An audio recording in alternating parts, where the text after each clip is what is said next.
संतामन के विद्रोह का दमन करने का हेतु लाया गया था। रेनॉल्ड नामक अधिकारी को जो है किस स्थान पर 1857 के विद्रोह का दमन करने हेतु लाया गया था? रेनॉल्ड नामक अधिकारी को जो है किस स्थान पर 1857 फैजाबाद विंसेंट आयर की दमनात्मक जो है विंसेंट आयर की दमनात्मक कार्रवाई से कौन सा केंद्र प्रभावित हुआ था? बरेली। कौन सा केंद्र प्रभावित हुआ था? बरेली हुआ था। कौन सा केंद्र प्रभावित हुआ था? बरेली। कौन सा केंद्र प्रभावित हुआ था? विंसेंट आयर की दमनात्मक कार्रवाई से जो है कौन सा केंद्र प्रभावित हुआ था? विंसेंट आयर की दमनात्मक कार्रवाई से कौन सा केंद्र प्रभावित हुआ था? बरेली। बिहार के जगदीशपुर में 1857 के विद्रोह के दमन हेतु किस ब्रिटिश अधिकारी को कमान सौंपी गई थी? विलियम टेलर को। किसको कमान सौंपा गया था? विलियम टेलर को। बिहार के जगदीशपुर से जो है 1857 के विद्रोह के दमन हेतु किस ब्रिटिश अधिकारी को कमान सौंपा गया था? William Taylor.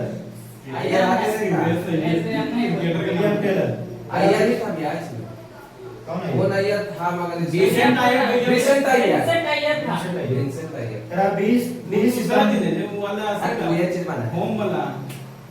20 सितंबर 1857 के सिपाही विद्रोह के प्रमुख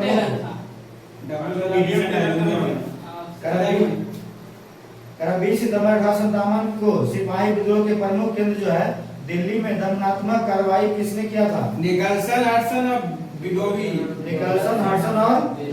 ने।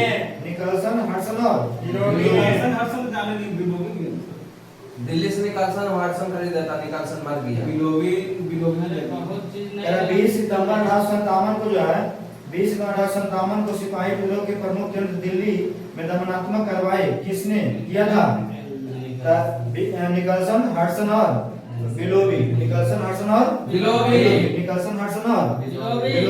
1857 की क्रांति के सफलता के प्रमुख कारणों से क्या शामिल था? केंद्रीय संगठन का अभाव। असफलता का कारण नहीं था। कोई जुटता नहीं। केंद्रीय संगठन का अभाव। 1857 की क्रांति के असफलता का प्रमुख कारण क्या था? केंद्रीय संगठन का अभाव। 1857 क्रांति की असफलता के प्रमुख कारण क्या था? केंद्रीय संगठन का अभाव। केंद्रीय संगठन का अभाव। यदि सिंधिया भी जो है विद्रोह में सम्मिलित हो जाए तो हमें कल ही भारत छोड़ना पड़ेगा। यह कदम किसका है? यदि सिंधिया विद्रोह में शामिल हो जाए तो हमें कल ही भारत छोड़ना पड़ेगा। कदम किसका है? यदि सिंधिया भी विद्रोह में शामिल हो जाए तो हमें कल ही भारत छोड़ना पड़ेगा। किसका कदम है?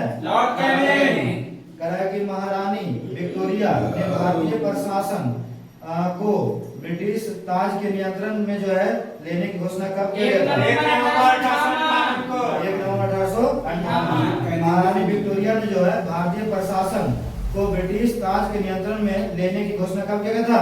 1 नवंबर 1858 को महारानी विक्टोरिया ने भारतीय प्रशासन को ब्रिटिश ताज के नियंत्रण में लेने की घोषणा कब किया था? 1 नवंबर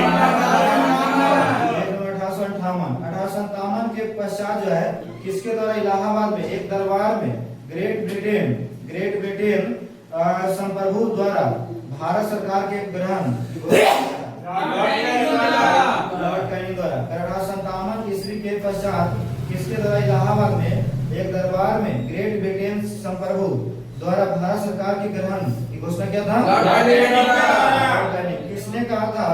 किसने कहा था कि यह नीली टोपी वाली राइफल तो गोली चलने से पहले ही मार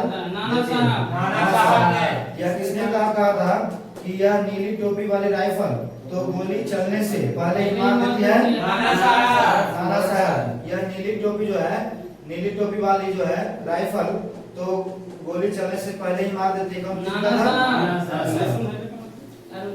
यह नीली टोपी वाली राइफल तो गोली चलने से पहले ही मारा था। किसने कहा था? नाना साहब। नीली टोपी वाली राइफल तो गोली चलने से ही पहले मारा। किसने कहा था? नाना साहब। किस आयोग ने जो है 1857 के विद्रोह के दमन के बाद भारतीय फौज के नव संगठन को योजना तैयार किया था?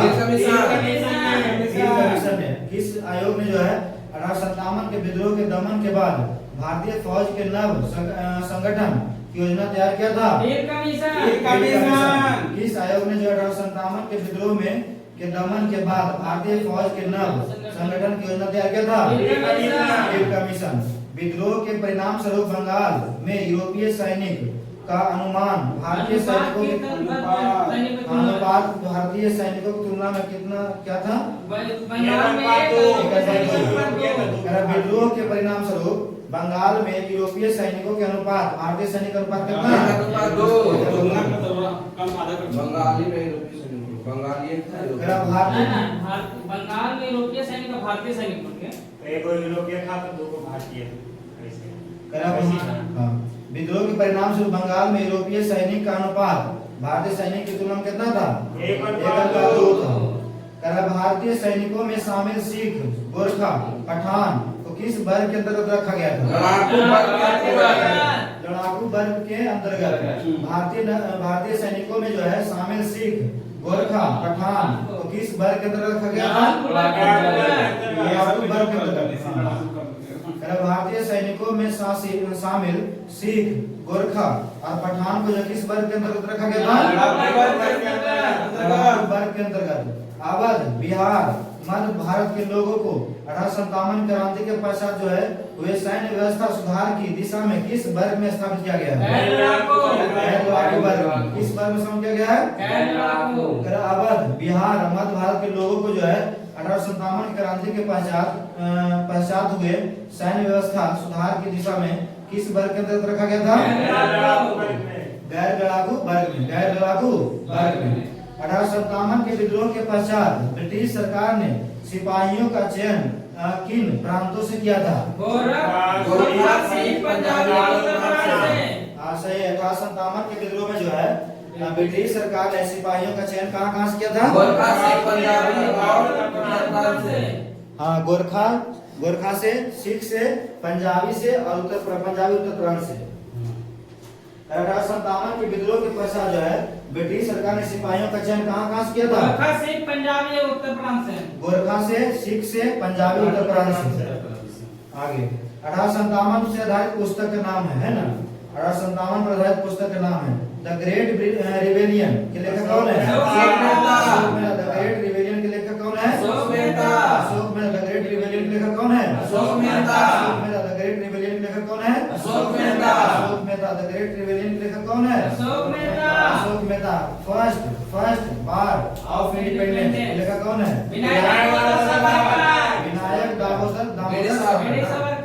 Vinayak Damodar Savarkar.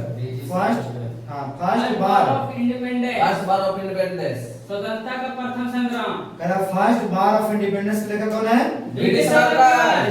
First bar of independence के लेखक कौन है? ब्रिटिश सरकार। फर्स्ट बार ऑफ इंडिपेंडेंस के लेखक कौन है? ब्रिटिश सरकार। एसेंशियल 1857 के लेखक कौन है? एसेंशियल 1857 के लेखक कौन है? एसेंशियल 1857 के लेखक कौन है? एसेंशियल। देखो बाबा 1 2 3 4 5 57 है तो एसेंशियल मार दिया। नया मार दिया। सिपाही मिट्यूनी एंड द रिवोल्ट ऑफ 1857 के लेखक कौन है? आसिम मजुमदार।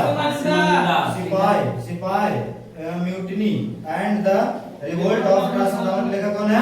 आसिम मजुमदार। सिपाही mutiny and the revolt of 1857 के लेखक कौन है?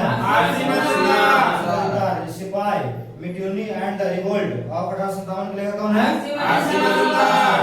रिबेलियन 1857 के लेखक कौन है? पीसी जोशी। रिबेलियन 1857 के लेखक कौन है? रिबेलियन 1857 के लेखक कौन है? ग्रेट रिबेलियन बोला था अशोक मेहता। रिबेलियन 1857 के लेखक कौन है? रिबेलियन 1857 के लेखक कौन है? College of the Indian revolt के कौन है? Sir Syed Ahmad Khan. College of the Indian revolt के लेखक कौन है? Sir Syed Ahmad Khan. College of the Indian revolt के लेखक कौन है? Sir Syed Ahmad Khan. College of the revolt के लेखक कौन है? Sir Syed Ahmad Khan. A history of the sepoy in India के लेखक कौन है? J W Kaye. The history of the सिपाही इन इंडिया के लेखक कौन है? J W Kaye. The history of the सिपाही इन इंडिया का कौन है? JWK में द हिस्ट्री ऑफ सिपाही इन इंडिया का कौन है? इंडियन म्यूटिनी ऑफ 1857 के लेखक कौन है? जीबी मालसेन। इंडियन म्यूटिनी ऑफ 1857 के लेखक कौन है? जीबी मालसेन। इंडियन म्यूटिनी ऑफ 1857 के लेखक कौन है? जीबी मालसेन। इंडियन म्यूनिटी ऑफ 1857 के लेखक कौन है? जीबी मालसेन। बताइएगा, रानी लक्ष्मीबाई को जो है ग्वालियर में किसके युद्ध का सामना करना पड़ा? ग्वालियर के दुर्ग की रक्षा करते हुए जो है लक्ष्मीबाई कब वीरगति कब प्राप्त करी? 1858।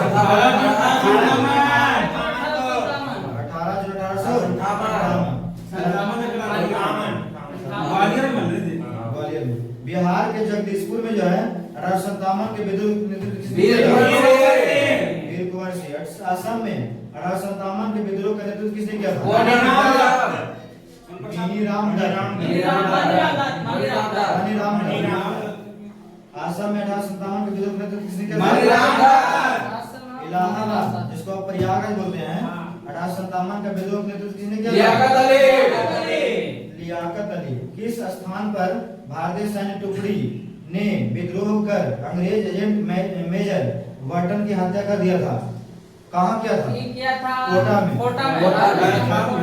किस स्थान पर जो है भारतीय सैन्य टुकड़ी ने विद्रोह कर अंग्रेज एजेंट मेजर वर्टन की हत्या कर दिया था? कोटा में। कुल्लू, जो कि हिमाचल प्रदेश में है, 1857 के विद्रोह का नेतृत्व किसने किया था?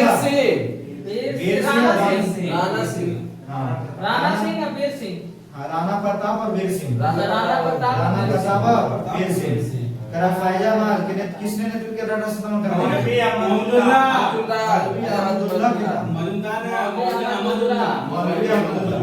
फैजाबाद में जो है किसकी नेतृत्व में? मौलवी अहमदुल्लाह। जून 1857 में बरेली में विद्रोह करने का किसने किया था? बहादुर खान। बरेली में नेतृत्व किसने किया था? 1857 के विद्रोह के दिनों में जो है किसे डंका साहब के नाम से जाना जाता था? मौलवी अहमदुल्लाह साहब। डंका साहब किसे कहा जाता था?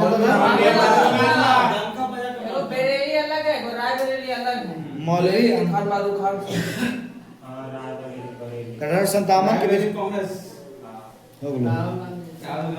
1857 क्रांति आ गया। 1857 क्रांति में जो है 1857 क्रांति के दौरान चिन्हट के युद्ध में ब्रिटिश के विरुद्ध लड़ने वाले विद्रोही का नाम क्या था? अहमदुल्लाह। क्या नाम था? अहमदुल्लाह। बताइएगा विद्रोह क्या कर आगे। विद्रोह के दमन है ना, विद्रोह के दमन क्या था 1857 में? उससे संबंधित प्रश्न है। 1857 के विद्रोह के समय बैरकपुर में ब्रिटिश कमांडिंग ऑफिसर कौन था? बैरकपुर में कौन था? 1857 के विद्रोह के समय जो है बैरकपुर में ब्रिटिश कमांडिंग ऑफिसर कौन था? लखनऊ में 1857 के विद्रोह आगे। लखनऊ में जो है 1857 के विद्रोह का दमन किसने किया था? कैंपबेल और एक और था Campbell Lawrence Hoffman. Havelock. Campbell, Havelock और Lawrence. Campbell, Havelock, Lawrence. Allahabad में 1858 ईस्वी में जो है सिपाही विद्रोह का दमन किस ब्रिटिश ऑफिसर के द्वारा किया गया? इलाहाबाद में जी सिपाही तो कर्नल नील। शांत सुनिएगा क्वेश्चन फिर से। इलाहाबाद में जो है 1858 में सिपाही विद्रोह का दमन किस ब्रिटिश रेनॉल्ड नामक अधिकारी को किस स्थान पर 1857 के विद्रोह का दमन करने हेतु लाया गया था? फैजाबाद। रेनॉल्ड नामक अधिकारी जो है रेनॉल्ड नामक अधिकारी को किस स्थान पर 1857 के विद्रोह का दमन करने हेतु लाया गया था? फैजाबाद लाया गया था कि जितना दमन करना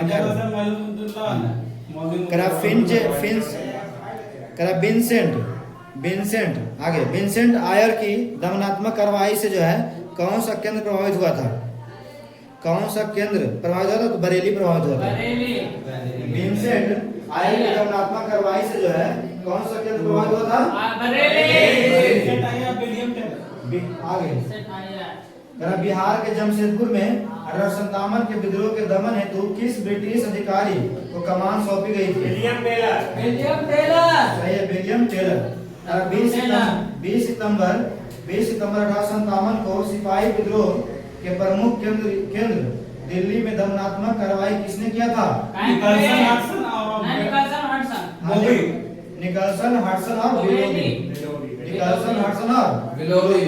1857 की क्रांति की असफलता के प्रमुख कारण क्या था? केंद्र संगठन का 1857 की क्रांति का जो सफलता का जो कारण था वो केंद्रीय संगठन का अभाव था।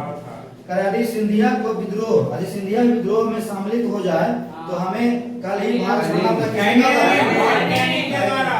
किसने कहा था? यदि सिंधिया भी विद्रोह में सम्मिलित हो जाए तो हमें कल ही भारत छोड़ना पड़ेगा। लॉर्ड कैनिंग का।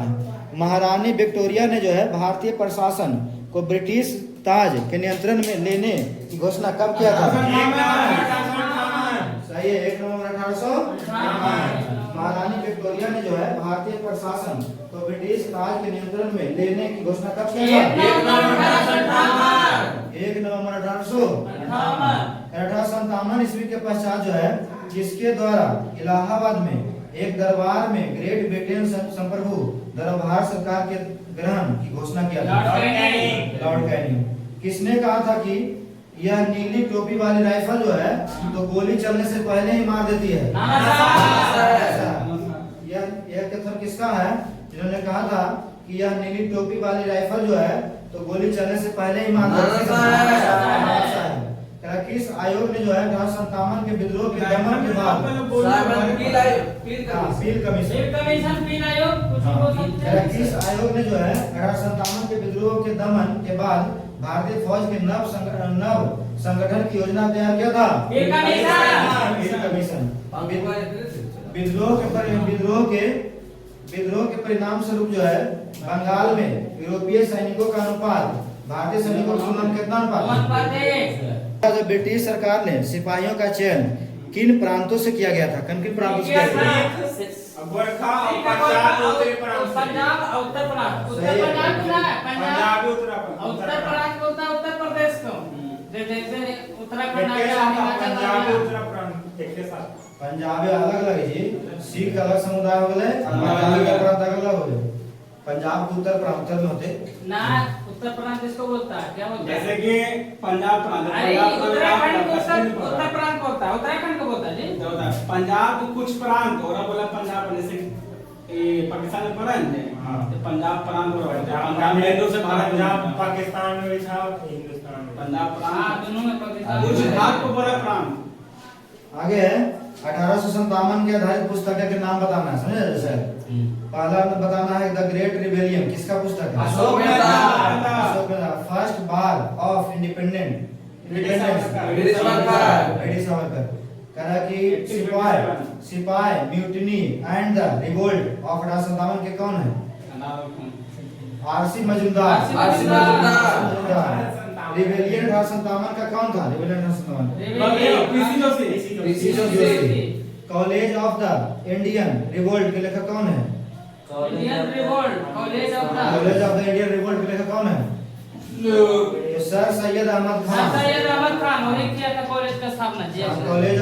College of the Indian revolt के लेखक कौन है? Sir Syed Ahmad Khan. A history of the सिपाही इन इंडिया के लेखक कौन है? J.W. Caime।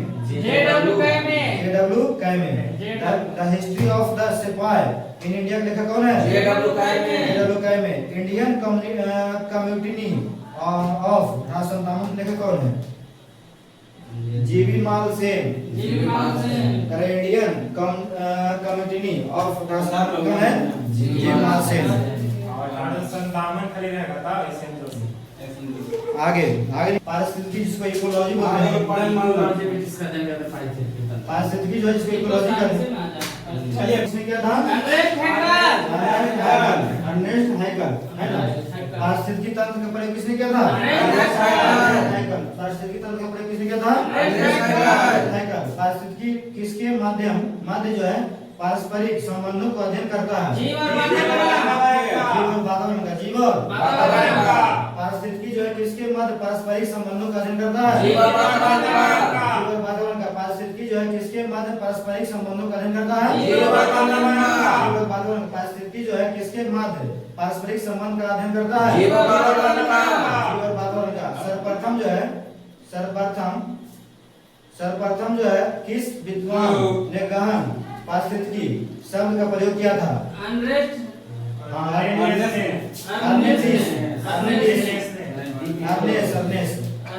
सर्वप्रथम किस विद्वान ने जो है गहन पारिस्थितिकी शब्द का प्रयोग किया था? पारिस्थितिकी कारकों के अंतर्गत जो है जलवायु कारकों में किसे शामिल किया जाता है? तापमान, जल और वर्षा को। हाँ, पारिस्थितिकी कारकों में जो के अंतर्गत जो है जलवायु कारकों में किसे शामिल किया जाता है? तापमान, जल और वर्षा को। पारिस्थितिकी कारकों के अंतर्गत जो है जलवायु कारकों में किसे शामिल किया जाता है? तापमान, जल और वर्षा को। पारिस्थितिकी कारणों में से एक जैविक कारणों के अंतर्गत जो है किसे शामिल किया गया? सहजीविता, परजीविता और मृत्युजीविता को। पारिस्थितिकी कारणों में से जो है एक जैविक कारकों के अंतर्गत जो है सहजीविता, परजीविता और मृत्युजीविता।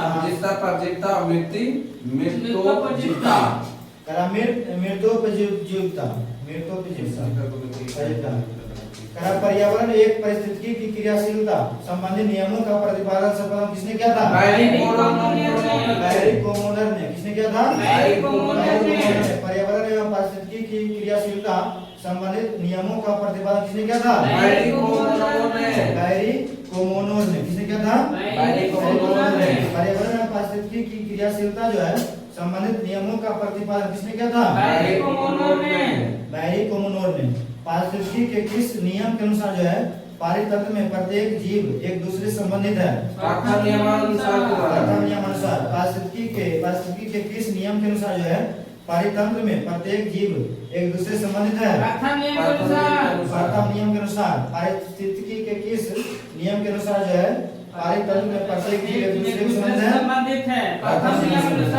पारिस्थितिकी के किस नियमानुसार जो है पारितंत्र में प्रत्येक वस्तु को कहीं न कहीं जाना जाता है? द्वितीय नियम के अनुसार। पारिस्थितिकी के किस नियमानुसार जो है पारितंत्र में पारिस्थितिकी के किस नियमानुसार जो पारितंत्र में प्रत्येक वस्तु को कहीं न कहीं जाना जाता है? द्वितीय नियम के अनुसार। पारिस्थितिकी के किस नियमानुसार जो है पारितंत्र में मानव द्वारा किया गया परिवर्तन उसके अस्तित्व के लिए खतरा सिद्ध होता है? चतुर्थ नियमानुसार। पारिस्थितिकी के किस नियमानुसार जो है पारितंत्र में मानव द्वारा किया गया परिवर्तन इसके अस्तित्व के लिए खतरा सिद्ध किया?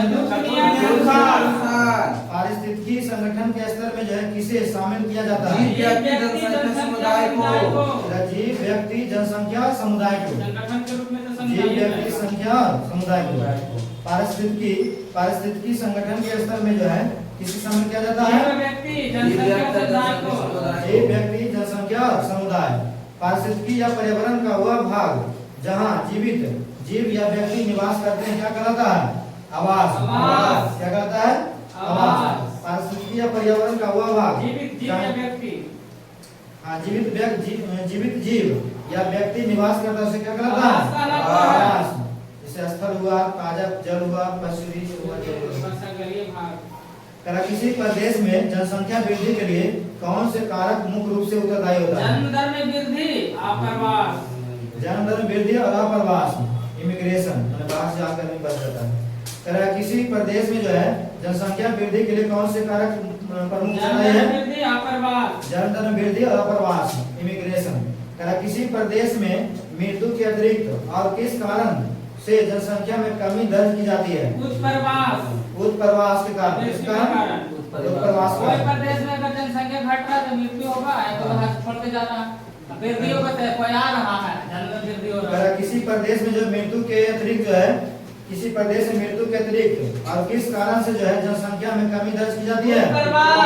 उत्प्रवास। किसी प्रदेश में जो मृत्यु के अतिरिक्त और किस कारण से जो जनसंख्या में कमी दर्ज की जाती है? उत्प्रवास। मृत्यु के अलावा। हाँ, मृत्यु के अलावा। अरे इसे दोनों के एक्टिविटी खाली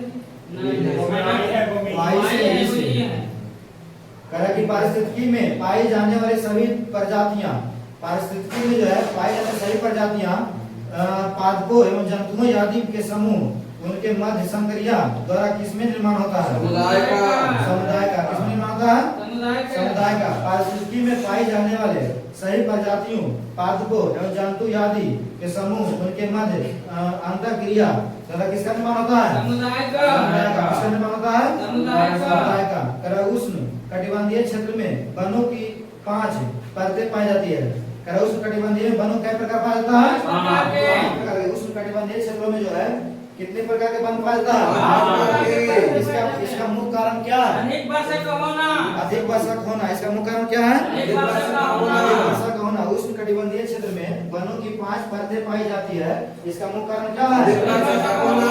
अधिक वर्षा का होना। उष्ण कटिबंधीय क्षेत्रों में वनों की 5 परतें पाई जाती है। उसका मुख्य कारण क्या है? अधिक वर्षा का होना। अधिक वर्षा का होना। सर्वप्रथम जो है किसने पारिस्थितिकी तंत्र की संकल्पना को प्रस्तावित किया था?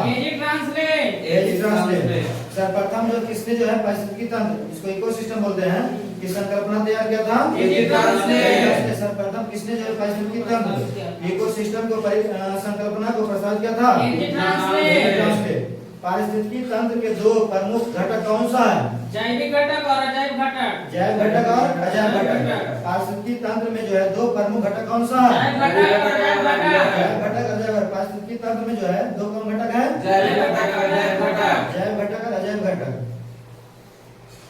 पारिस्थितिकी तंत्र में उत्पादक वर्ग में किसे शामिल किया गया है? स्वपोषित वनस्पति को। स्वपोषित वनस्पति को। पारिस्थितिकी तंत्र में जो है उत्पादक वर्ग में किसे शामिल किया गया है? स्वपोषित वनस्पति किस वर्ग में आता है? उत्पादक वर्ग में। स्वपोषी वनस्पति जो है किस वर्ग में आता है? उत्पादक वर्ग में। अपने आप पर निर्भर है। उत्पादक करेगा। स्वपोषी में अपने भोजन स्वयं बनाता है। कह रहा है कि पारिस्थितिकी तंत्र में जो है उत्पादक वर्ग में किसे शामिल किया गया है? स्वपोषित वनस्पति को। स्वपोषी वनस्पति को। क्लोरोफिल युक्त स्वपोषी वनस्पतियां अपना भोजन किसकी उपस्थिति से बनाती है? प्रकाश संश्लेषण की उपस्थिति में। कह रहा है कि क्लोरोफिल युक्त स्वपोषित वनस्पतियां जो है अपना भोजन किसकी उपस्थिति बनाता है? प्रकाश संश्लेषण की उपस्थिति में। क्लोरोफिल युक्त स्वपोषी वनस्पतियां जो है अपना भोजन किसकी उपस्थिति में? प्रकाश संश्लेषण की उपस्थिति में। पारिस्थितिकी तंत्र में उपभोक्ता किस प्रकार के जीव होता है? पारिस्थितिकी तंत्र में जो है उपभोक्ता जो है किस प्रकार के जीव होता है? परपोषी है ना। उपभोक्ता किस प्रकार के जीव होता है? उपभोक्ता किस प्रकार का जीव होता है? परपोषी। उपभोक्ता किस प्रकार के जीव होता है? परपोषी। प्राथमिक उपभोक्ता वर्ग में किस प्रकार के जीवों को शामिल किया गया है? शाकाहारी परजीवी को। प्राथमिक उपभोक्ता वर्ग में जो है किस प्रकार के जीवों में शामिल किया गया है? शाकाहारी परजीवी को। प्राथमिक उपभोक्ता वर्ग में जो है शाकाहारी। मांसाहारी शाकाहारी होता है। पहले घास उसका ऐसा करेगा। हेर्बिवोरस। 3 बहुत प्राथमिक व्यक्ति हैं। प्राथमिक उपभोक्ता वर्ग में किस प्रकार के जीवों को शामिल किया गया है? प्राथमिक उपभोक्ता वर्ग जो है किस प्रकार के जीवों को शामिल किया गया है? शाकाहारी। प्राथमिक उपभोक्ता वर्ग में किस प्रकार के जीवों को शामिल किया गया है? शाकाहारी। द्वितीय उपभोक्ता वर्ग के अंतर्गत किस प्रकार के जीव आते हैं? द्वितीय उपभोक्ता वर्ग में किस शामिल किया गया है? द्वितीय उपभोक्ता वर्ग में किस शामिल किया गया है? मांसाहारी। शेर एवं बाज जैसे मांसाहारी जीवों को किस श्रेणी में रखा गया है? उच्च मांसा श्रेणी या शीर्ष उपभोक्ता वर्ग में। शेर बाज और मांसाहारी जो है जीवों को किस श्रेणी में रखा गया है? शीर्ष उपभोक्ता वर्ग में। किसमें रखा गया है? शीर्ष उपभोक्ता। शेर एवं बाज जैसे मांसाहारी जीवों को जो है किस श्रेणी में रखा गया है? शीर्ष उपभोक्ता वर्ग में। शीर्ष उपभोक्ता वर्ग में शेर एवं बाज अरे वो रुचि भाग शेष बोलो रुचि बोलो सब अब खड़े मां से खरीदा रहता है ये सब कर अपघटन अपघटक या मृत जीवी में किस प्रकार के जीवों का शामिल किया गया है? बैक्टीरिया तथा कवक बैक्टीरिया तथा कवक अपघटक और मृत जीवी में किस प्रकार के जीवों शामिल किया गया है? बैक्टीरिया और कवक अपघटक और मृत जीवी में जो है किस प्रकार के जीवों को शामिल किया गया है? बैक्टीरिया और कवक अजैविक घटकों के अंतर्गत जो है किन घटकों को शामिल किया गया है? कार्बनिक और कार्बनिक अजैविक घटकों के अंतर्गत जो है किन घटकों की शामिल किया गया है? अजैविक घटक में कौन कौन आता है? अजैविक घटक में कौन कौन आता है? सही है। घास स्थल वनीय क्षेत्र और मरुस्थलीय क्षेत्र किस प्रकार के पारिस्थितिकी तंत्र के अंतर्गत आता है? स्थलीय पारितंत्र है ना। टेरेस्ट्रियल इकोसिस्टम घास स्थल वनीय क्षेत्र और मरुस्थलीय क्षेत्र किस प्रकार के पारिस्थितिकी तंत्र है? स्थलीय पारितंत्र। उष्ण शीतोष्ण शंकुधारी किस प्रकार के पारितंत्र के अंतर्गत आता है? वनीय पारितंत्र के अंतर्गत उष्ण शीतोष्ण और शंकुधारी किस प्रकार के पारितंत्र के अंतर्गत आता है? वनीय पारितंत्र के अंतर्गत। शुष्क शीतोष्ण और शंकुधारी किस प्रकार के पारितंत्र के अंतर्गत आता है? वनीय पारितंत्र। टैगा बायोम में मिलने वाली वृक्षों की लकड़ियां आर्थिक दृष्टिकोण से जो है महत्वपूर्ण क्यों होता है? लचीला होता है लेकिन क्या होता है? मजबूत होता है। लचीला भी होता है क्या होता है? मजबूत। टैगा बायोम में मिलने वाली जो वृक्षों की लकड़ियां जो है क्यों महत्वपूर्ण होता है?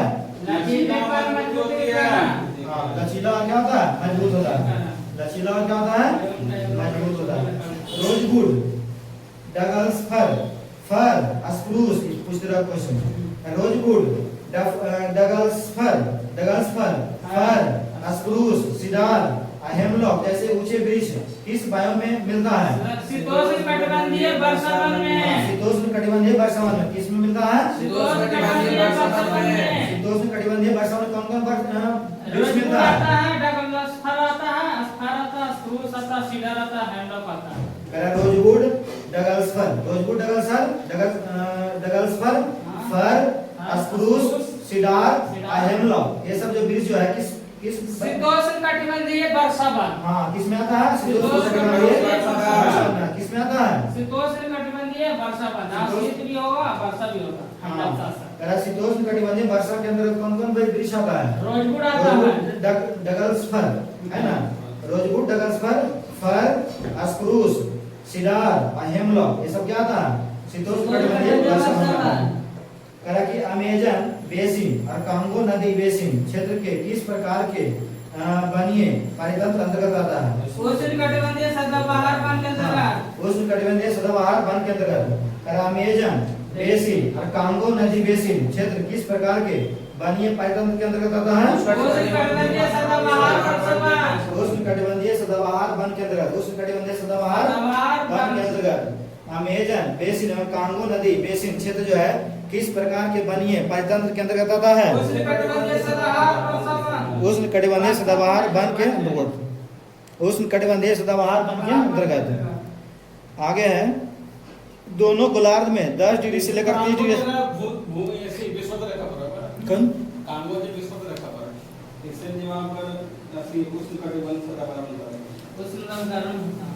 अफ्रीका से तीनों रखा जाता है।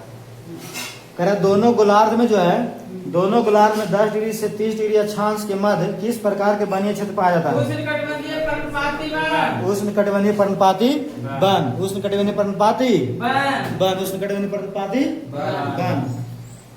दोनों गोलार्ध में जो है 10 डिग्री से लेकर 30 डिग्री के अक्षांशों के मध्य जो है किस प्रकार के वनीय क्षेत्र पाया जाता है? उष्णकटिबंधीय पर्णपाती वन। उष्णकटिबंधीय घास स्थलीय पारितंत्र का विकास किन क्षेत्रों में अधिक होता है? अपर्याप्त वर्षा क्षेत्र में। अपर्याप्त वर्षा क्षेत्र में घास स्थलीय पारितंत्र का विकास जो है किन क्षेत्रों में अधिक होता है? अपर्याप्त वर्षा क्षेत्र में। अपर्याप्त वर्षा क्षेत्र में घास स्थलीय पारितंत्र का विकास किन क्षेत्रों में अधिक होता है? अपर्याप्त वर्षा क्षेत्र में। मरुस्थलीय पारितंत्र का निर्माण जो है मुख्य रूप से किस क्षेत्र में अधिक होता है? अधिक वर्षा अधिक वर्षा एवं उच्च तापमान वाले क्षेत्र में मरुस्थलीय पारितंत्र जो है, मरुस्थलीय पारितंत्र जिसको डेजर्ट इकोसिस्टम बोलते हैं का निर्माण मुख्य रूप से किस क्षेत्र में अधिक होता है? अधिक वर्षा एवं उच्च तापमान वाले क्षेत्र जहाँ में अधिक वर्षा होगा और जहाँ उच्च तापमान होगा वहाँ किसका निर्माण होगा? मरुस्थलीय परितंत्र का मरुस्थलीय परितंत्र का। मरुस्थलीय परितंत्र का निर्माण कहाँ होगा? जहाँ अधिक वर्षा उच्च तापमान वाले जहाँ या तो क्षेत्र में अधिक वर्षा होगा या फिर अधिक तापमान होगा, है ना। आगे मरुस्थलीय पारितंत्र में जो है उत्पादकता किस पर निर्भर करता है? वर्षा की मात्रा पर वर्षा की मात्रा पर। मरुस्थलीय पारितंत्र में जो है उत्पादकता किस पर निर्भर करता है? वर्षा की मात्रा पर वर्षा की मात्रा पर। मरुस्थलीय पारितंत्र में उत्पादकता किस पर निर्भर करता है? वर्षा की मात्रा पर उष्ण मरुस्थलीय पारितंत्र का विस्तार किन कटिबंध क्षेत्र में होगा? उपोष्ण उच्च दाब पेटी में उपोष्ण उच्च दाब पेटी में। उष्ण मरुस्थलीय पारितंत्र का विस्तार जो है किन कटिबंधीय क्षेत्र में हुआ है? वो उपोष्ण उच्च दाब पेटी में। उपोष्ण उच्च दाब पेटी में। उष्ण मरुस्थलीय पारितंत्र का विस्तार जो है किन कटिबंधीय क्षेत्र में हुआ है? उपोष्ण उच्च दाब पेटी में। शीत मरुस्थल का विस्तार जो है मध्य अक्षांशीय क्षेत्रों में महाद्वीप के किस भाग में होता है? प्रदेश में। शीत मरुस्थलीय का विस्तार जो है मध्य अक्षांशीय क्षेत्रों में महाद्वीप के किस भाग में होता है? दृष्टि छाया के क्षेत्रों में, प्रदेशों में। जलीय पारितंत्र का विभाजन, जलीय पारितंत्र इक्वेटिक इकोसिस्टम का विभाजन जो है मुख्यतः किस आधार पर किया गया है? लवणता के आधार पर, लवणता की मात्रा के आधार पर, लवणता की मात्रा के आधार पर। किसके आधार पर किया गया है? लवणता की मात्रा के आधार पर, लवणता की मात्रा के आधार जल को पर। इसी खारापन के अनुसार बांटा। जलीय पारितंत्र का जो विभाजन जो है मुख्यतः किस आधार पर किया गया है? लवणता की मात्रा के आधार पर, लवणता की मात्रा के आधार पर किया गया है। महासागरों और तटीय पारिस्थितिकी तंत्रों द्वारा जो है परग्रहित कार्बन क्या कहलाता है? Blue blue carbon. महासागरों और तटीय पारिस्थितिकी तंत्रों द्वारा जो है परग्रहित कार्बन क्या कहलाता है? Blue carbon. Blue carbon. महासागरों तथा तटीय पारिस्थितिकी तंत्र द्वारा जो है परग्रहित कार्बन क्या कहलाता है? Blue carbon. ब्लू कार्बन कहलाता है। सागरीय पारितंत्र के दो प्रमुख भाग कौन सा है? पैलेजिक बायोम, अनितलीय बायोम। सागरीय पारितंत्र के दो प्रमुख भाग कौन सा है? पैलेजिक बायोम, अनितलीय बायोम। पैलेजिक बायोम और अनितलीय बायोम। सागरीय जीवों को उनके आवास के आधार पर किन तीनों भागों में विभाजित किया जाता है? प्लैंकटन, हाँ प्लैंकटन, नलेप्टन और बैंथस भाग में। सागरीय जीवों को जो सागर में जीव रहता है उसी के बारे में बोल रहा है कि सागरीय जीवों को उनके आवास के आधार पर किन भागों में बांटा जाता है? हाँ प्लैंकटन, नलेप्टन और बैंथन, ये तीन आधार पर उसको जीव को जो है उसके आवास के आधार पर बांटा जाता है। पैलेजिक, प्लैंकटन और नलेप्टन और बैंथस। सबसे अधिक स्थिर पारिस्थितिकी तंत्र कौन है? बहुत पूछता है क्वेश्चन। सागरीय परितंत्र। सबसे स्थिर पारिस्थितिकी तंत्र कौन सा है? सागरीय परितंत्र। सबसे अधिक स्थिर पारिस्थितिकी तंत्र कौन सा है? सागरीय परितंत्र। सबसे अधिक स्थिर पारिस्थितिकी तंत्र कौन सा है? सागरीय परितंत्र। सबसे अधिक स्थिर पारिस्थितिकी तंत्र कौन सा है? सागरीय परितंत्र। सबसे अधिक स्थिर पारिस्थितिकी तंत्र कौन सा है? सागरीय परितंत्र। सबसे अधिक स्थिर पारिस्थितिकी तंत्र कौन सा है? सागरीय परितंत्र। समुद्री वातावरण में कौन से मुख्य प्राथमिकता उत्पादक? पादप प्लवक। समुद्री वातावरण में जो है कौन से मुख्य प्राथमिक उत्पादक होता है? पादप प्लवक। समुद्री वातावरण में जो है कौन से मुख्य प्राथमिक उत्पादक होता है? पादप प्लवक। पादप प्लवक, है ना। फिर से पारिस्थितिकी शब्द का प्रयोग सर्वप्रथम किसने किया था?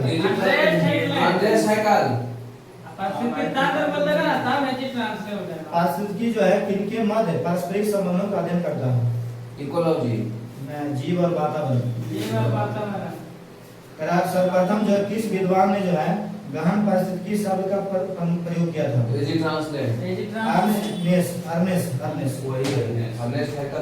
अर्नेस्ट किया हुआ। पारिस्थितिकी कारकों में के अंतर्गत जो है जलवायवीय कारकों में किसे शामिल किया गया है? जलवायु में तापमान को, वर्षा को। पारिस्थितिकी कारकों के अंतर्गत जो है जलवायु कारक में किसको शामिल किया गया है? के भी कर देगा, तापमान के भी कर करेगा। देगा। यानी तापमान, जल, वर्षा तीनों करेगा, तीनों जरूरी है वर्षा के लिए। जल होगा तापमान से गर्म होगा, अब वर्षा पानी ऊपर जाकर वापस आने तो वर्षा होगा। पारिस्थितिकी कारकों में से जो है एक जैविक कारकों के अंदर किसे शामिल किया गया है? जैविक सहजीवता को। सहजीवता को, सहजीवता परजीवता को। सही है, सहजीवता, परजीवता और मृतोजीविता। मृतोजीविता, सहजीवता, परजीवता, मृतोजीविता, ये सब शामिल क्या पारिस्थितिकी कारक के जैविक कारक है।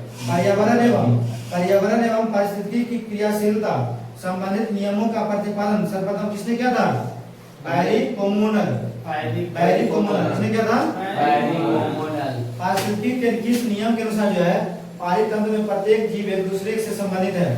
प्रथम नियमानुसार। पारिस्थितिकी के किस नियमानुसार जो है पारित तंत्र में प्रत्येक वस्तु को कहीं न कहीं जाना जाता है? द्वितीय नियमानुसार। द्वितीय नियम के अनुसार। पारिस्थितिकी के किस नियमानुसार जो है पारित तंत्र में मानव द्वारा किया गया परिवर्तन उसके अस्तित्व के लिए खतरा सिद्ध होता है? खाने के लिए खतरा है। चौथा, पारिस्थितिकी संगठन के स्तर में जो है किसे शामिल किया जाता है? तो जीव को शामिल किया जाता है, व्यक्ति को शामिल किया जाता है, जनसंख्या और समुदाय को शामिल किया जाता है। जीव या व्यक्ति, जनसंख्या, समुदाय। पारिस्थितिकी या पर्यावरण का वह भाग जहाँ जीवित जीव या व्यक्ति निवास करता है क्या कहलाता है? जीवित जीव जैविक आवास आवास कहलाता है। कहलाता है। किसी प्रदेश में जनसंख्या वृद्धि के लिए कौन से कारक मुख्य रूप से उत्तरदायी है? जन्म दर में वृद्धि, आदत, जंतु आदि के समूह एवं उसके मध्य अंतक्रिया द्वारा किसका निर्माण किया जाता है? समुदाय का निर्माण किया जाता है। उष्णकटिबंधीय क्षेत्र में वनों की 5 परतें पाई जाती है, इसका मुख्य कारण क्या है? अधिक वर्षा होना। सर्वप्रथम किसने जो पारिस्थितिकी तंत्र इकोसिस्टम की संकल्पना को प्रस्तावित किया है? ट्रांसलेट। पारिस्थितिकी तंत्र में 2 प्रमुख घटक कौन सा है? जैविक और अजैविक। जैविक और अजैविक। पारिस्थितिकी तंत्र में जो उत्पादक वर्ग में किसे शामिल किया जाता है? जो स्वपोषी वनस्पति को ऐसा वनस्पति जो स्वपोषी है उसको किसमें शामिल किया गया है? उत्पादक वर्ग में शामिल किया गया है। क्लोरोफिल युक्त स्वपोषी वनस्पतियां अपना भोजन किसकी उपस्थिति में? पारिस्थितिकी तंत्र में जो है उपभोक्ता किस प्रकार के जीव होता है? परपोषी। उपभोक्ता किस प्रकार का जीव होता है? परपोषी है। प्राथमिक उपभोक्ता वर्ग में किस प्रकार के शाकाहारी। द्वितीय उपभोक्ता वर्ग के अंदर जो है द्वितीय उपभोक्ता वर्ग के अंतर्गत किस प्रकार के जीवों को शामिल किया गया है? मांसाहारी। शेर, बाज जैसे मांसाहारी जीव जो है किस प्रकार का श्रेणी के अंतर्गत आता है? उच्च मांसाहारी श्रेणी। घटक या मृत जीवी में किस प्रकार के जीवों के समूह के अंदर जो है किन घटकों में शामिल किया गया है?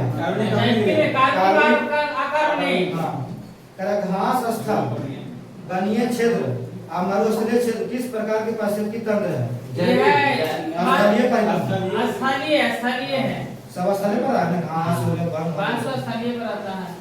उष्ण शीतोष्ण शंकुधारी किस प्रकार के पारितंत्र के अंतर्गत आता है?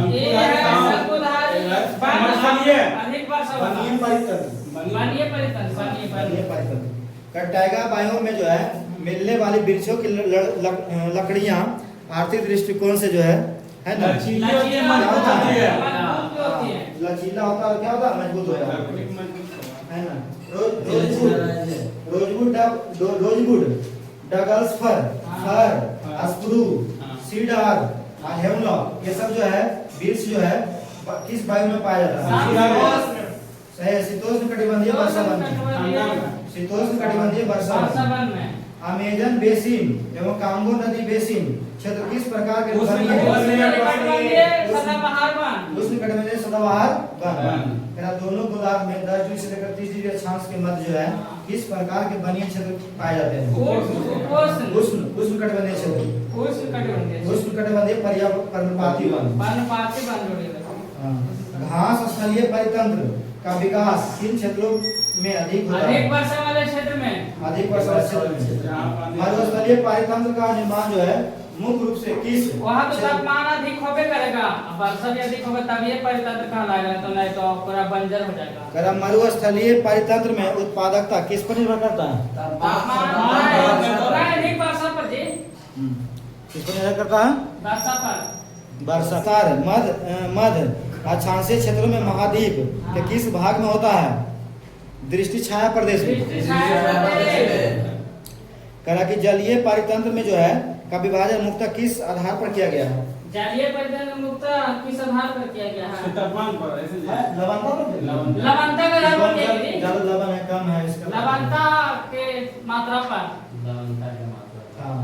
आगे है महासागरों तथा तटीय पारिस्थितिक तंत्र द्वारा जो है परिगृहित कार्बन क्या कहलाता है? ब्लू कार्बन कहलाता है। Blue carbon. सागरीय पारितंत्र के दो प्रमुख भाग कौन सा है? सागरीय दो को है। कौन है?